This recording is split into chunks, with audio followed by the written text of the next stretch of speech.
Olá, caros irmãos e irmãs, boa tarde, sejam todos bem-vindos e bem-vindas a mais uma catequese com os documentos da igreja. Estamos lendo e parece que vamos ler por um bom tempo ainda a Carta Cristo Vive do Papa Francisco para os nossos jovens e para todo o povo de Deus. Em nome do Pai, do Filho e do Espírito Santo, a graça de nosso Senhor Jesus Cristo, o amor do Pai e a comunhão do Espírito Santo estejam convosco. Bendito seja Deus que nos reuniu no amor de Cristo.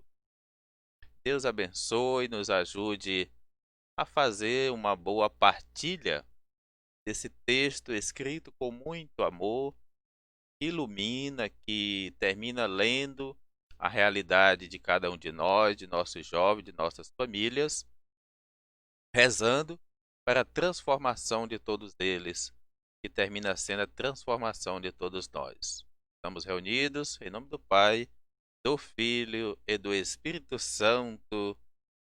Amém. Então, nós temos os documentos, geralmente são organizados em parágrafos. Nós temos aqui na carta,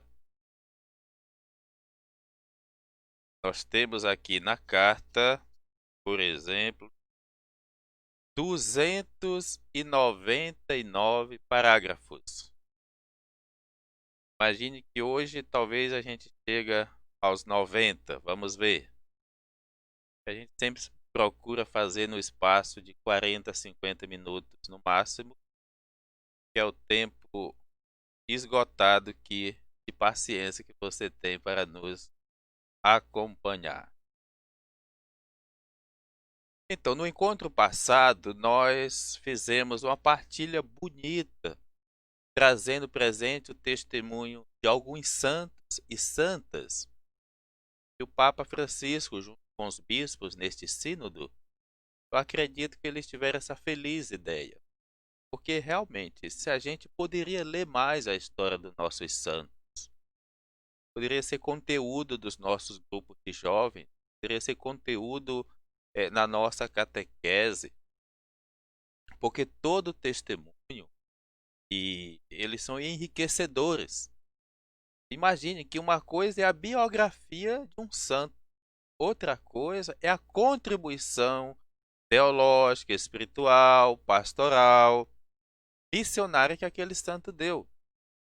E aí quantas obras nós vamos ter de Santo Agostinho? Só sobre a Trindade, um livro bem grosso, da Cristologia, da Pneumatologia, sobre o Espírito Santo, São Tomás de Aquino, muitos outros santos. Então, mas depois, agora nós estamos olhando mais de perto, depois de olhar a vida dos santos, um pouco da realidade dos jovens. Nós terminamos um pouco concluindo que alguns fatos são tão marcantes que dá vontade de chorar quando você olha a realidade do jovem. E hoje nós vamos continuar olhando ainda esta realidade com situações difíceis e, ao mesmo tempo, com alguma iluminação também. Mas hoje será marcado ainda a um olhar a esta realidade. Estamos no número 77. Para chegar o 299 tem chão. Vamos lá. Às vezes, o sofrimento de alguns jovens é lacerante. Um sofrimento que não se pode expressar com palavras. Sofrimento que nos fere como um soco.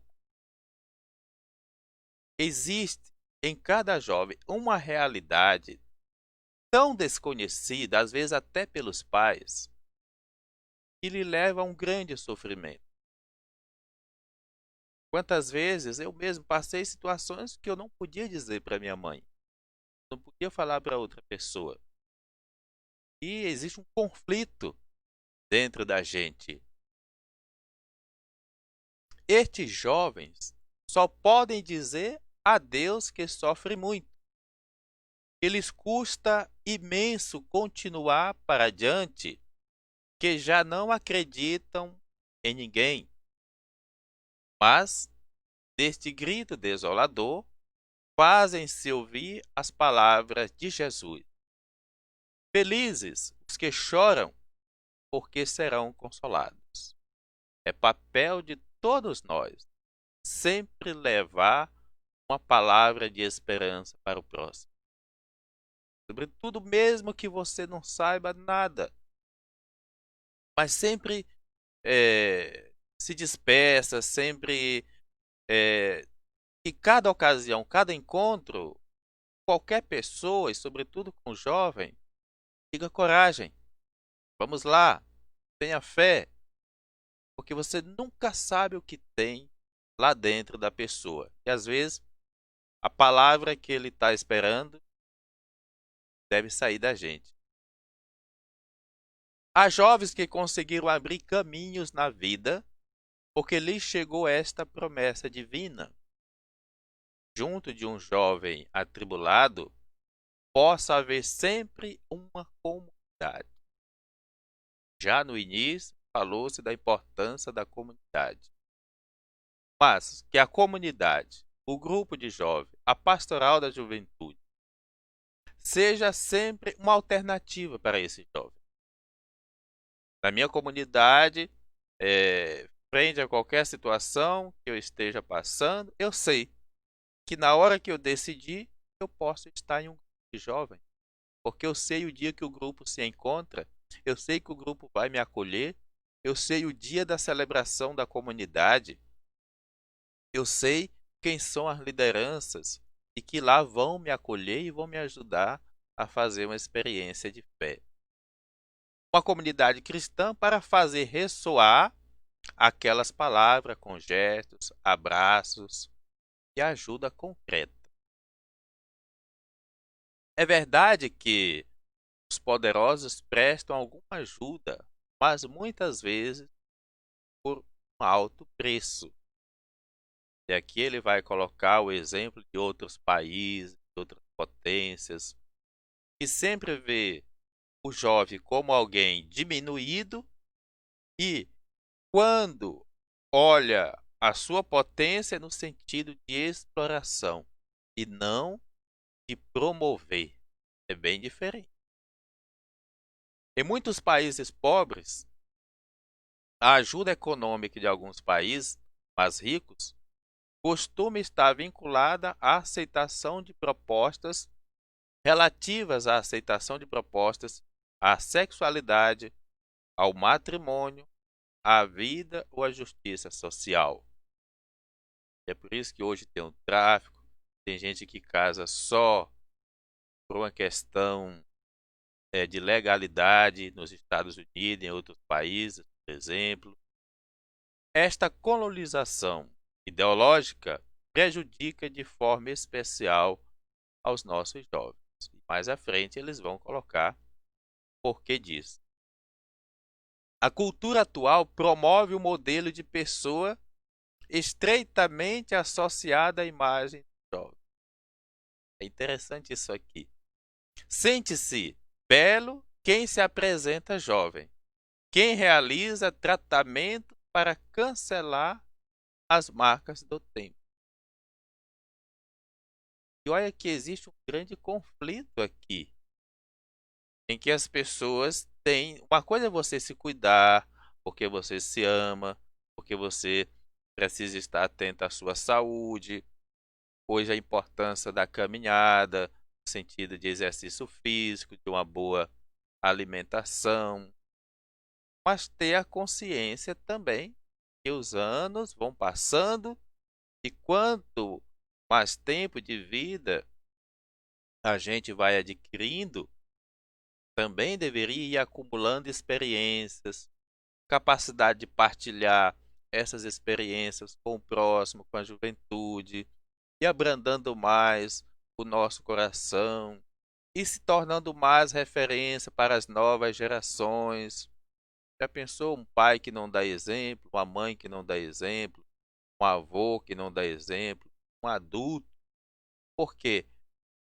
Quem está nascendo hoje, as crianças, as novas gerações, Quando abrem os olhos, elas vão vendo quem são os seus referenciais. Mas que referenciais? Enquanto que corre o risco da gente viver esse conflito com a gente mesmo. Porque a sociedade impõe um padrão de ser humano que ele necessariamente só serve se for jovem. Eu acho engraçado às vezes quando a gente cumprimenta uma pessoa e eu gosto sempre de dar uma palavra de animação às idosas. Como é que tá a senhora? Tá bem, firme, forte, bonita? Você já viu velho bonito? Quer dizer, a pessoa associa logo que ser velho é ser feio, é ser doente. Mas quem colocou isso na cabeça da pessoa, né? De que o idoso ele não é bonito, ele não pode ser bonito. E, e se você não era bonito nem quando era jovem, aí como é que é? Tá entendendo? Que conceito de beleza é esse? Os corpos jovens são constantemente usados na publicidade comercial. Isso aí está à vista de todos nós. Modelo de beleza é o modelo juvenil. Se falava, você já é um adulto, se você já é um idoso, então você é, não é bonito. É bonito, você não é cheiroso, você não está dentro, já venceu. Já imaginou? Tristeza.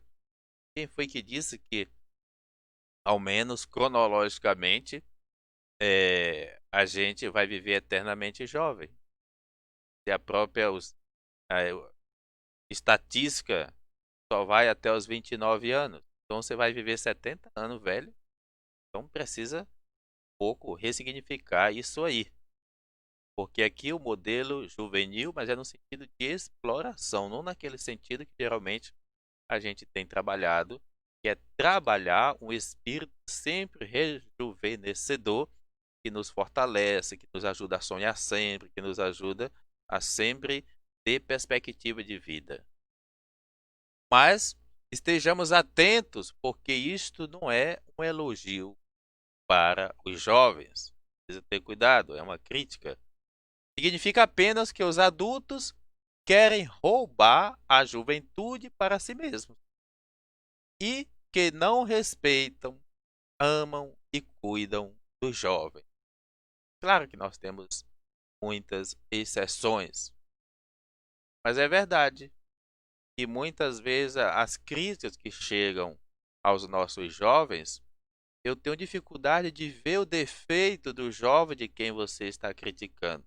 Mas eu estou vendo que modelo de jovem você foi, que ideia de jovem você tem na sua cabeça, porque o jovem é o seu filho, é o seu neto, é o seu sobrinho, é o seu primo.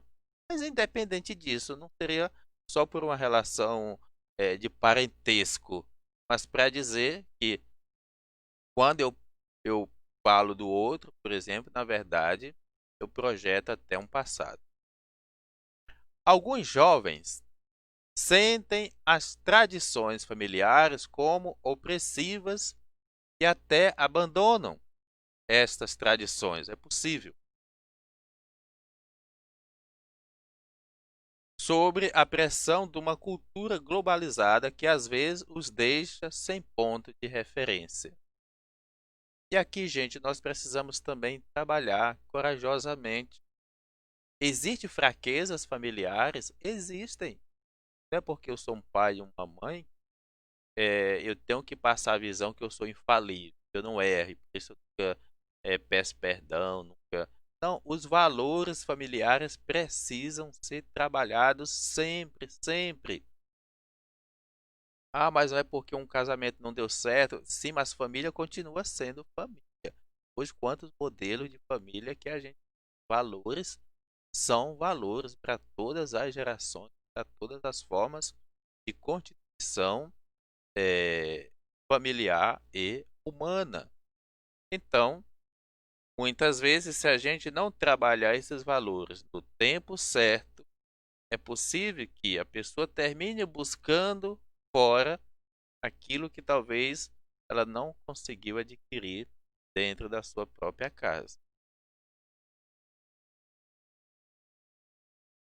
Alguns jovens sentem as tradições familiares como opressivas, abandonam-nas sob a pressão de uma cultura globalizada que às vezes os deixa sem ponto de referência, já colocamos.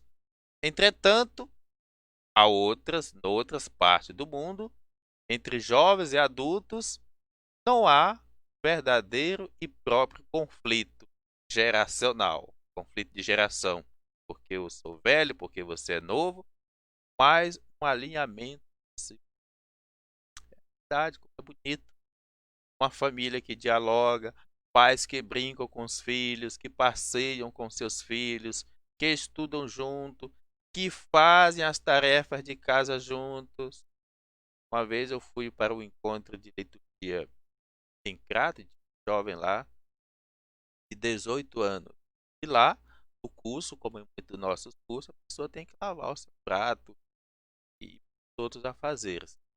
E aquele jovem, imagina, no Nordeste, dizia: é a primeira vez que eu estou lavando o prato. Pô, mas eu desejei muito conhecer os pais dele. Por quê?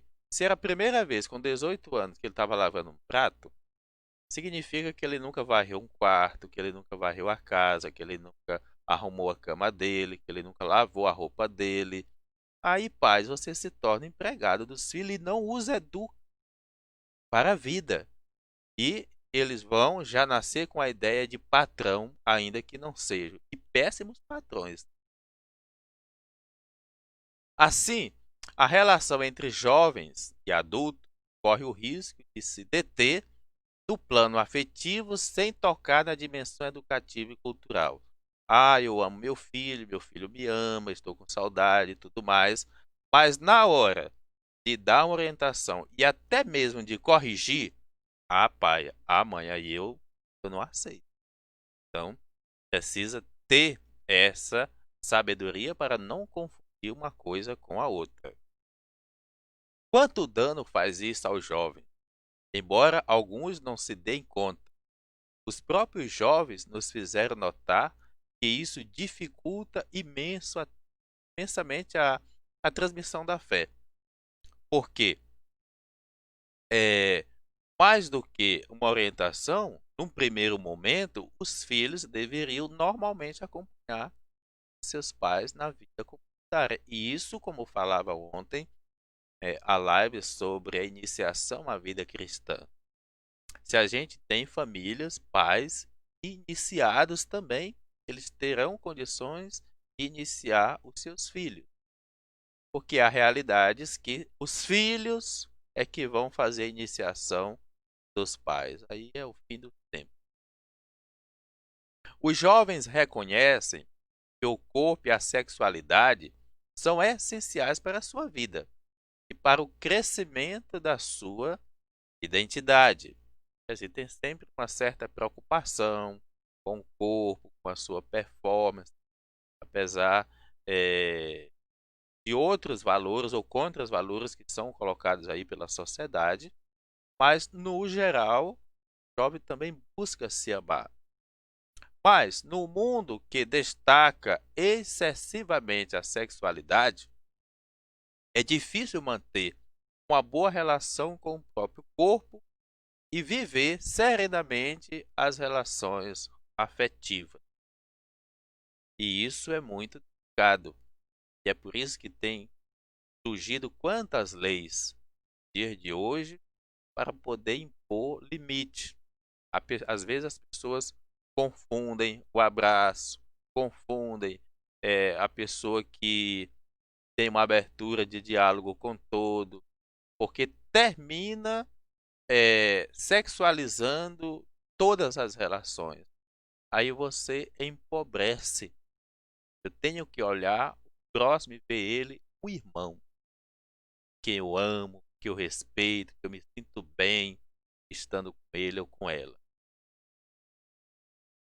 Por esta e outras razões, a moral sexual é frequentemente causa de incompreensão e alheamento da igreja. Ou seja, muitas vezes nós, pelo fato de estarmos na igreja, já temos até um olhar moralista à luz disso. pois é sentida como um espaço de julgamento e condenação. Me lembro uma vez que eu estava numa comunidade, bem longe daqui, e alguém dizia assim, uma senhora lá, uma ministra, dizia que era uma missa que acontecia às quintas-feiras, e eram tão poucas pessoas, mas ela dizia assim, tem que botar essas meninas para usar as vestes, para não desviar o olhar do padre. Nossa, mas que pobreza de pensamento. Então eu vou usar batina para você não me ver de calça, é por isso que eu uso batina. A gente usa a veste litúrgica é por causa do olhar moralista do outro. Qual é o sentido da veste litúrgica, afinal? Então é por isso que às vezes o pessoal bota uma blusa do seu grupo e pergunta: Padre, eu preciso usar a veste litúrgica? Então ele não sabe o que é a veste litúrgica. No dia que eu for de camisa de manga comprida, eu não preciso usar a batina, então também? Eu já falei que há realidades que eu vou celebrar uma missa sem batina para ver se o povo entende o sentido da veste.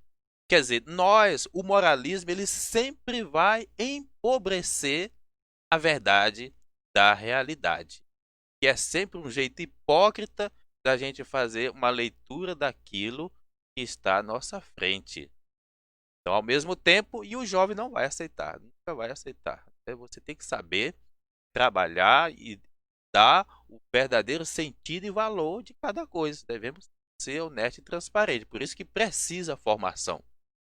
Sem formação, a gente não vai muito longe, porque para todas as coisas que existem na igreja, existe uma lógica para que a gente quer impor, não deve.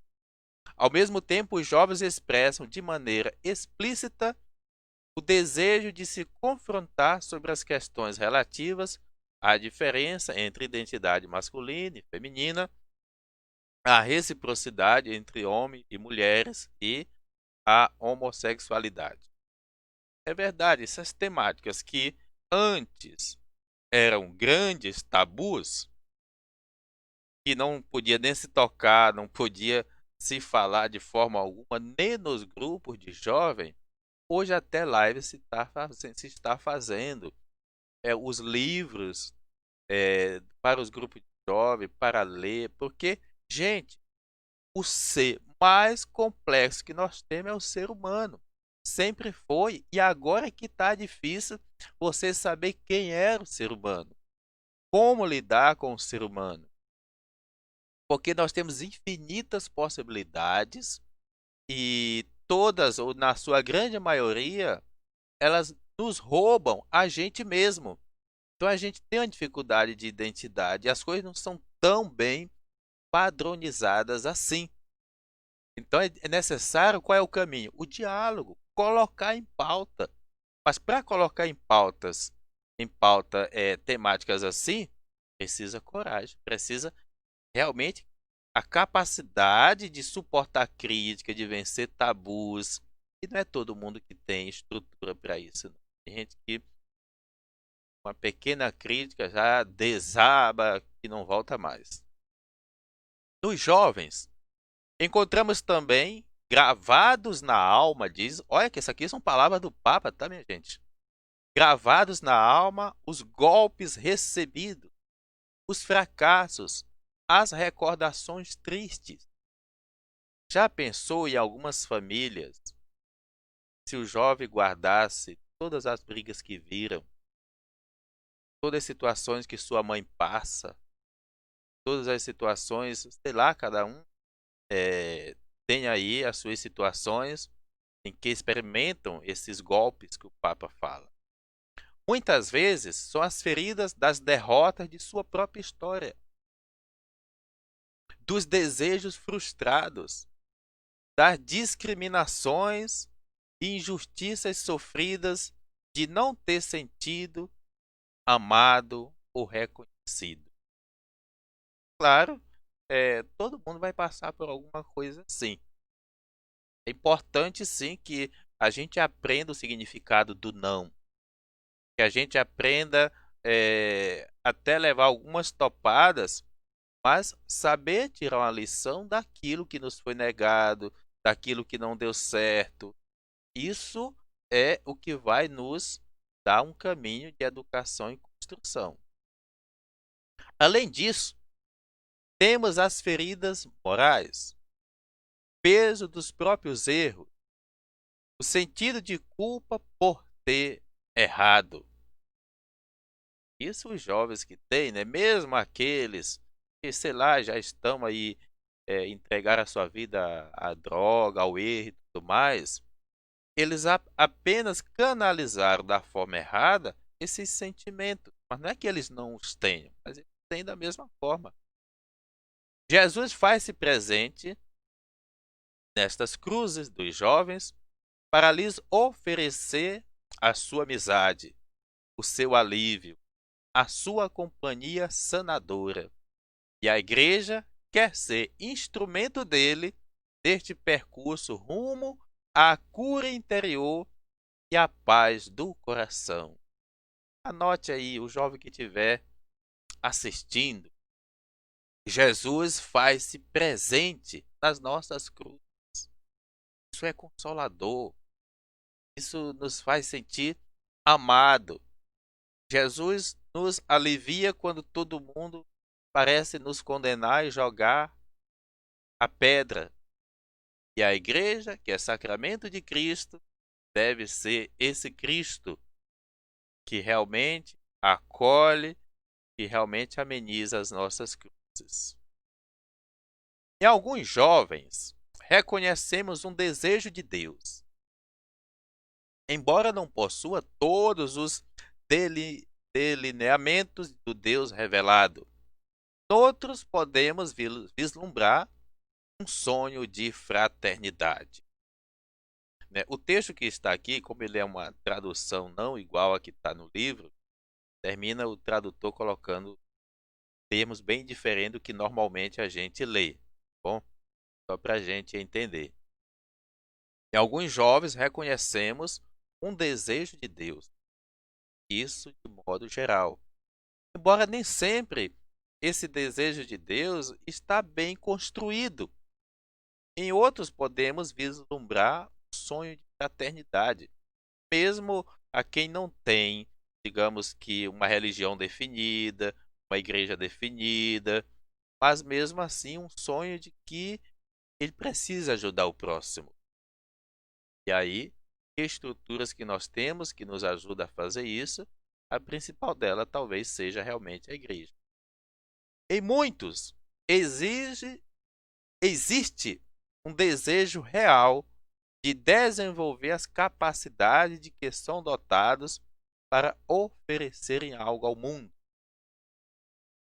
Acho que há uns 20 anos, não sei, mas saiu uma pesquisa que dizia assim: entre aquilo que os jovens sonham e aquilo que eles realizam, existe uma grande distância. Mas naquela época, somente, ao menos, poderíamos dizer, 40% dos jovens conseguiam atingir aquilo que anteriormente eles sonhavam. O mais importante é que eles sonhavam e talvez lutaram para isso. Então, esse desejo de que, se perguntar o que é que você quer ser, cada um geralmente tem dentro de si um sonho de um projeto, de uma profissão. Até geralmente o projeto inicial é ajudar a minha família, famílias que precisam ser ajudadas, porque tem famílias que não precisam, mas até talvez de ajudar a outros, de melhorar a sua cidade e assim por diante. Só que muitas vezes, dependendo das fraquezas e das seduções do mundo, esses sonhos se vão. Outros pode haver uma grande necessidade de comunicação. Em muitos deles encontramos o desejo profundo de uma vida diferente, às vezes caladinho, silêncio, e a gente nem sempre sabe fazer esta leitura. Trata-se de verdadeiros pontos de partida, energias interiores que aguardam disponíveis uma palavra de estímulo, luz e encorajamento. Nós não podemos desistir. Por mais que a resposta às vezes da parte deles demoram, por mais que às vezes a gente pense que fracassou naquilo que oferece, quem oferece, a causa do jovem deve ser uma causa de vida, uma causa da nossa vida. E precisamos de mais pessoas que abracem essa causa. Não no sentido de usar. Eu não gosto de pessoas que se aproximam, digamos que para até fazer do jovem um palco, para projetar. Não, aí não é esse o caminho. Eu não preciso aparecer. O que eu preciso é promover aquele filho naquilo que diz o Papa. Saber orientar as suas energias que às vezes estão guardadas dentro de si. Uma palavra de estímulo, uma luz, um encorajamento. Muitas vezes a gente diz assim: eu não quero você para mim, eu quero você para você. Porque se você for uma pessoa inteira, se você for uma pessoa realizada e feliz, pois então o mundo tem a pessoa que nós precisamos. O Sínodo, a grande reunião que deu origem ao texto, tratou de maneira especial 3 temas de grande importância, cujas conclusões desejo acolher textualmente. Nós só vamos colocar uma delas aqui, depois a gente vai ver as outras. Embora nos exijam ainda avançar numa análise mais ampla e desenvolver uma capacidade de resposta mais adequada e eficaz. Então, a primeira, o ambiente digital. Claro que essa com certeza ia aparecer. Nosso papo é tão chique que as coisas que ele coloca aqui é o que a gente está vivendo agora. O ambiente digital caracteriza o mundo atual. Ou você está dentro, ou você está fora. Imagina, Augusto Cury, há 8 anos atrás, fez uma pesquisa e ele dizia que o jovem tinha 3 medos. E o primeiro medo, medo de morrer. O segundo medo era de não dar continuidade aos estudos depois que termina o ensino médio. Mas o terceiro medo era de sobrar. De sobrar no mundo digital. Dele não estar incluído no mundo digital. E por conta disso, perder emprego, por conta disso, muitas outras coisas, né? Então, não só o jovem, ele vai dizer, o ambiente digital caracteriza a nossa atual realidade, quer queira ou não. Largas faixas da humanidade vivem mergulhadas nele de maneira ordinária e contínua. Não é que se faz uso de um celular, por exemplo, que se faz uso de um computador. Não, é condição de vida praticamente. Já não se trata apenas de usar, tá vendo aí o que ele diz? Instrumento de comunicação, mas de viver uma cultura amplamente digital. Sempre me lembro uma vez, quando o padre Pedro Fontes morreu, a primeira pessoa que soube foi o padre Aires, que estava na Alemanha. E outros que estavam aqui bem próximos, foi uma dificuldade para a gente avisar, né, que o padre tinha morrido. Por quê? Por e-mail, naquela época por e-mail, né? Chegou primeiro e devido à diferença de horário, lá já era de manhã. Uma abordagem da realidade que tende a privilegiar a imagem relativamente à escuta e à leitura influencia o modo de aprender e o desenvolvimento do sentido crítico.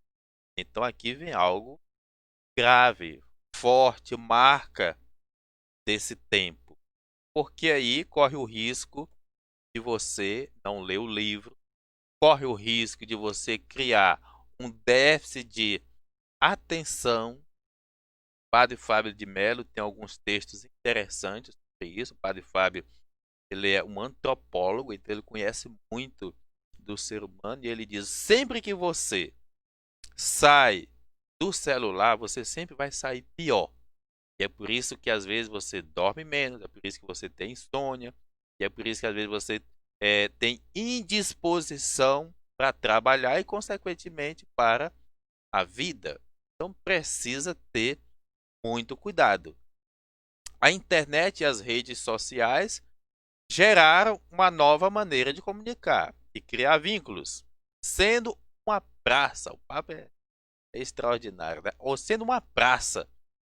Imagine, hoje nós começamos a fazer reuniões foi cedo, e às vezes você faz reuniões com 10, com 20, com 30, com 100, 250 pessoas, cada um em um lugar bem distante, diferente, mas ao mesmo tempo, como ele disse, parece que estamos numa praça. Que é uma plataforma, que é um aplicativo, onde os jovens passam muito tempo e se encontram facilmente. Embora nem todos tenham acesso igual, particularmente em algumas regiões do mundo. Há muitas realidades e a gente precisa compreender. Não é porque eu tenho condição de ter um espaço, de ter uma internet, que eu vou achar que todo tem. Não, muitos não têm ainda, principalmente aqui no nosso Maranhão.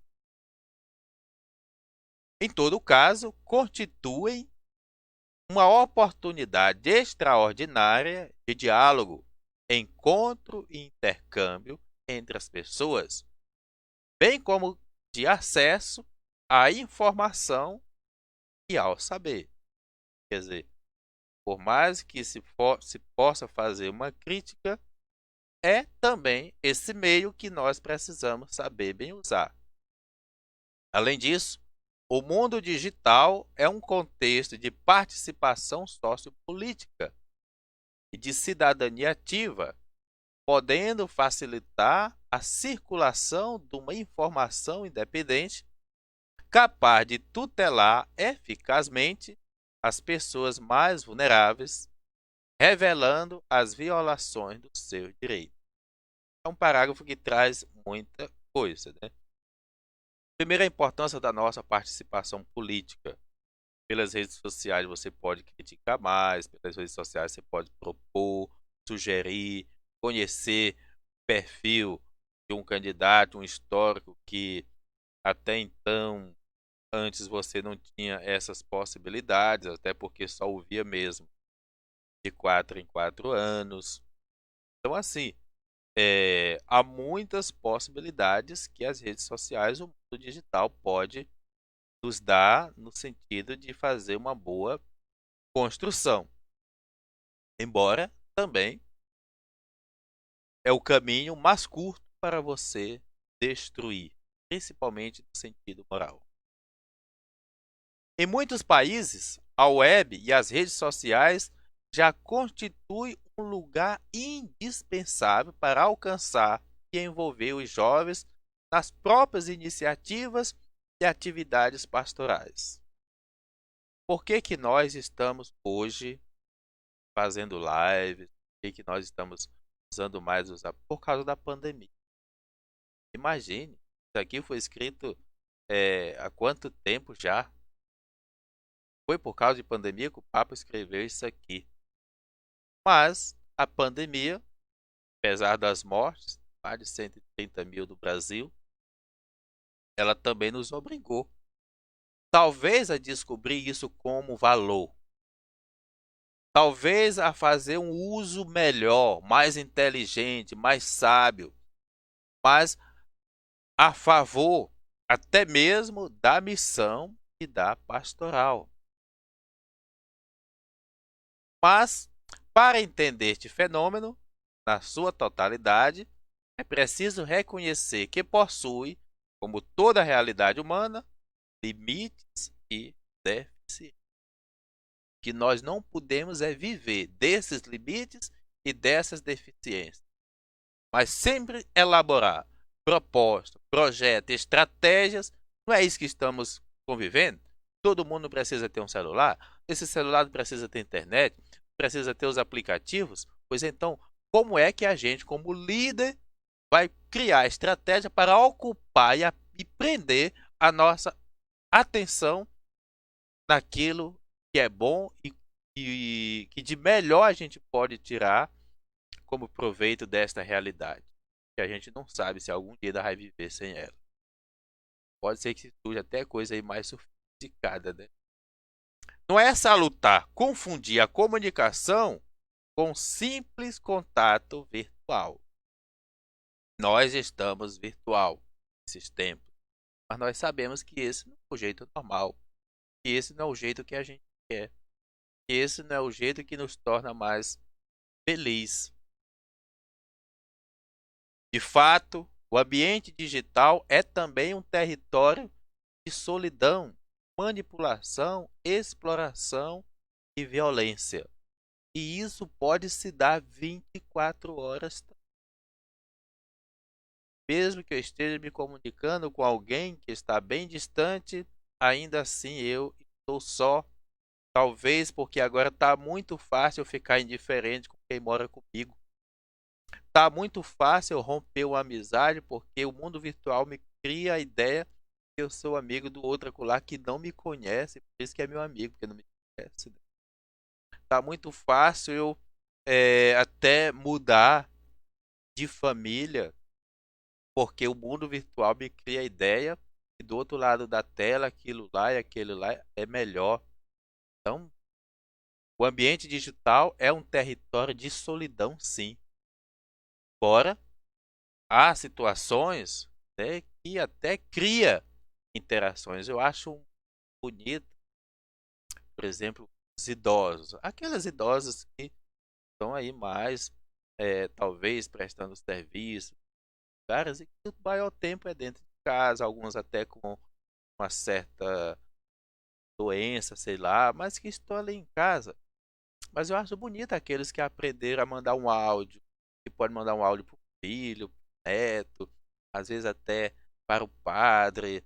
Tudo bem, mas eles já deram contribuição para o mundo, para a sociedade, por isso talvez lhe é reservado até esse direito, onde naquele momento a solidão que lhe é dada por filhos e netos, a falta de atenção, pode ser que nesse caso específico, aquilo que para no meio dos jovens é solidão, talvez entre os idosos pode até ser uma forma sadia de comunicação, de interação.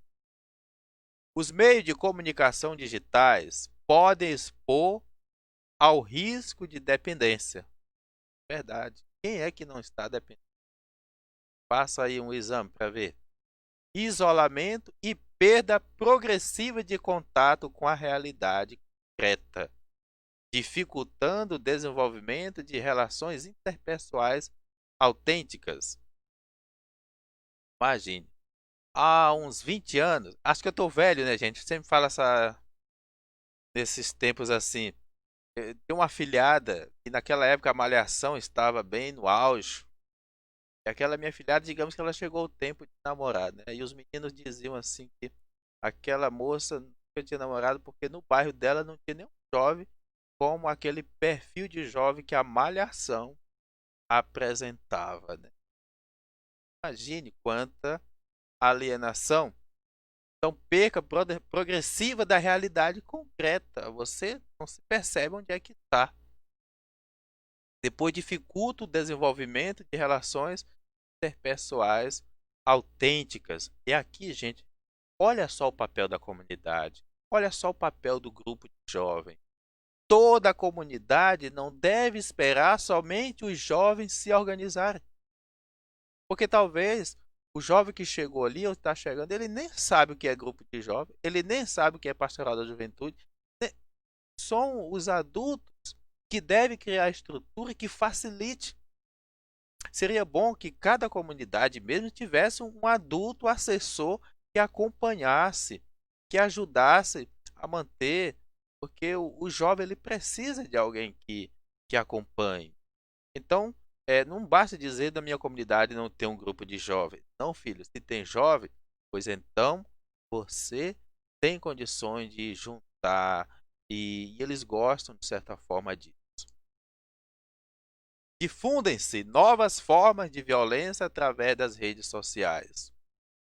E aí, quantas mortes, quantas perseguições, quantos preconceitos, discriminações, tem realmente se tornado campo imoral, né, através das redes sociais, no mundo, na sociedade em geral.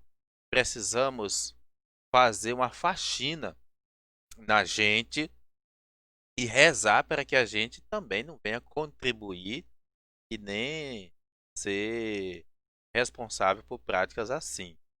A web é também um canal de difusão da pornografia e de exploração de pessoas para fins sexuais ou através de jogo de azar. Tem sempre uma crítica que às vezes eu faço aos pais. Quando tem filhos, crianças, começa a colocar Facebook, principalmente, que é uma plataforma universal. Nossa, você não percebe que um psicopata, ele espera pelo teu filho, pela tua filha, 10 anos, 15 anos. Você contribuiu, você expôs de uma forma desnecessária, a pessoa foi acompanhando aquilo. Porque quem olha, não olha com o olhar de pai. O pai e a mãe são vocês, né? Que tem um amor que está transbordando. Pois então não coloquem o que você tem de melhor de forma assim tão exposta que depois você não tira a imagem que aquilo gravou no coração de alguém.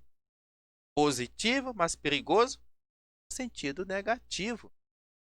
Porque é um mundo sem fronteira. Então, esse é um parágrafo que eu, como é que eu faço? Chama um parêntese que eu faço, mas claro que a colocação do Papa vai bem mais além, no sentido organizado mesmo, da pornografia, da exploração de pessoas, jogos de azar, quanto que isso contribui também esse meio que deveria ser para nos ajudar. A proliferação das notícias falsas é a expressão de uma cultura que perdeu o sentido da verdade. Não se sabe mais o que é verdadeiro. Não se sabe mais que ideologia está se querendo transmitir através daquilo. Então você tem que escutar uma coisa, respira, não sai logo espalhando não. Não joga logo uma pedra numa crítica que foi feita por um jornal, que foi feita, te acalma, espera, vai pesquisar primeiro, dá um tempo para que você possa tirar uma conclusão, senão sempre vai estar precipitada. A reputação das pessoas é comprometida através de processos sumários online. Num documento preparado por 300 jovens de todo o mundo antes do sínodo, o Papa fez toda uma preparação para acontecer o sínodo. Foi só pensamento dele, ele colheu. Indicava-se que as relações online podem tornar-se desumanas. Falei, você cria uma relação virtual acolá, mas fica indiferente com quem está do teu lado. Os espaços digitais não nos deixam ver a vulnerabilidade do outro e dificultam a reflexão pessoal. E aí você não sabe como é que o outro está, qual as situações, porque você só vê as letrinhas, você só vê a melhor imagem. Então, precisa muita atenção. A imersão no mundo virtual favoreceu uma espécie de migração digital. Como que saímos de nós, saímos